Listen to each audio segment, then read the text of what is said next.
Hi, welcome to சந்தா சமையல். நம்ம இன்றைக்கி கடாய் பன்னீர் எப்படி செய்கிறது பார்க்கலாம். கடாய் பன்னீர் செய்கிறதுக்கு ஃபஸ்ட்டு கடாய் மசாலா ரெடி பண்ணிக்கலாம். ஸ்டவ் ஆன் பண்ணி கடாய் வச்சுருக்கேன். இப்போது ட்ரை ரோஸ்ட் பண்ணிக்கலாம். கடாய் சூடானதோ 3 டீஸ்பூன் அளவு தனியா சேர்த்துக்கலாம். மிளகு அரை டீஸ்பூன் அளவு சேர்த்துக்கலாம்.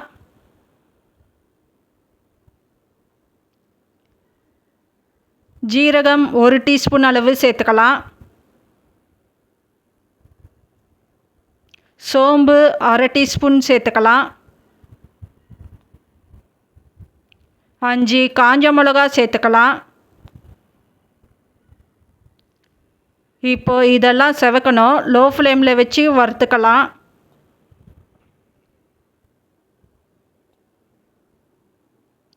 இப்போது வறுபட்டிருக்கு, ஒரு பிளேட்டுக்கு மாற்றிக்கலாம். இப்போ ஆற விடணும். ஆறினதும் மிக்ஸி ஜாரில் சேர்த்துக்கலாம். ஆறினதும் மிக்ஸி ஜாரில் சேர்த்துருக்கேன். அரைச்சி எடுத்துக்கலாம். இப்போ அரைச்சி எடுத்துருக்கேன். இப்போது விழுது ரெடி பண்ணிக்கலாம். மிக்ஸி ஜாரில் 10 முந்திரி சேர்த்துக்கலாம். மீடியம் சைஸ் தக்காளி 4 கட் பண்ணி எடுத்துருக்கேன், சேர்த்துக்கலாம்.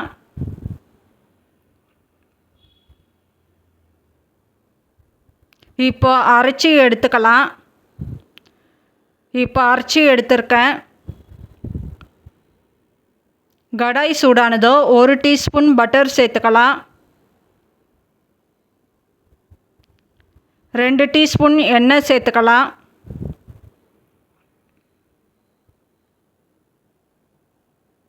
பெரிய வெங்காயம் 1 க்யூபாக கட் பண்ணி எடுத்துருக்கேன், சேர்த்துக்கலாம்.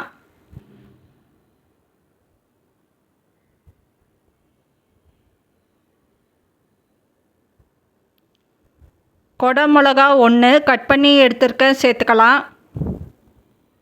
இப்போது மீடியம் ஃப்ளேமில் வச்சு ஃப்ரை பண்ணிக்கலாம். வெங்காயம் லைட்டாக கலர் சேஞ்ச் ஆகணும். இப்போது ஃப்ரை ஆகிருக்கு, ஒரு பிளேட்டுக்கு மாற்றிக்கலாம்.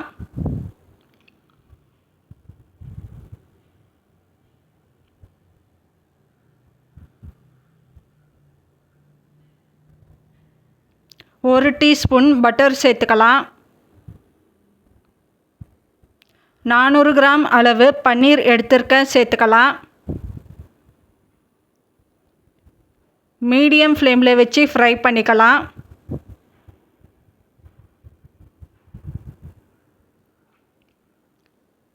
இப்போ ஃப்ரை ஆகிருக்கு, ஒரு பிளேட்டுக்கு மாற்றிக்கலாம். 3 டீஸ்பூன் அளவு எண்ணெய் சேர்த்துக்கலாம்.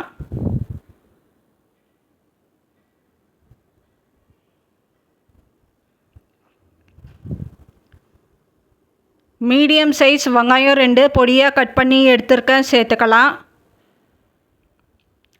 வெங்காயம் கண்ணாடி பதம் ஆகணும். 1.5 டீஸ்பூன் அளவு இஞ்சி பூண்டு விழுது சேர்த்துக்கலாம்.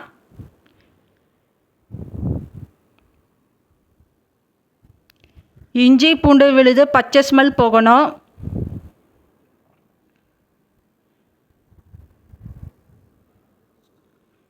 இப்போ அரைச்ச தக்காளி விழுது சேர்த்துக்கலாம். தக்காளி விழுது சேர்த்துட்டு மிக்ஸ் பண்ணிக்கலாம். தக்காளி விழுது திக்காகி வரணும்.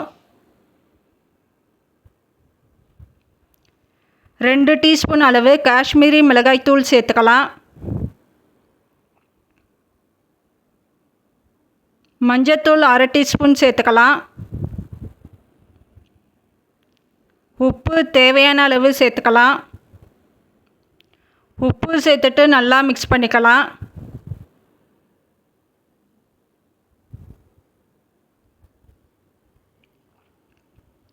இப்போது ஃப்ரை பண்ண வெங்காயம் கொடை மிளகா சேர்த்துக்கலாம். ஃப்ரை பண்ண பன்னீர் சேர்த்துக்கலாம்.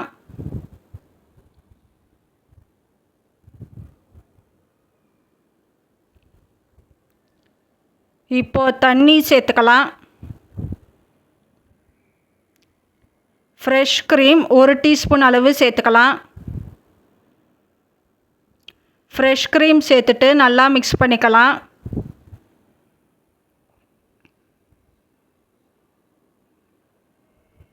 இப்போது கடாய் மசாலா சேர்த்துக்கலாம். கடாய் மசாலா சேர்த்துட்டு நல்லா மிக்ஸ் பண்ணிக்கலாம். மீடியம் ஃப்ளேமில் 10 நிமிஷத்துக்கு குக் பண்ணிக்கலாம். கசூரி மேத்தி கொஞ்சம் சேர்த்துக்கலாம். கொத்தமல்லி சேர்த்துக்கலாம். கொத்தமல்லி சேர்த்துட்டு நல்லா மிக்ஸ் பண்ணிக்கலாம். இப்போ ஸ்டவ் ஆஃப் பண்ணிடலாம். இப்போ நமக்கு கடாய் பன்னீர் ரெடி ஆயிடுச்சு. இந்த சேனல் பிடிச்சிருந்தால் லைக் பண்ணுங்கள், ஷேர் பண்ணுங்கள், சப்ஸ்கிரைப் பண்ணுங்கள்.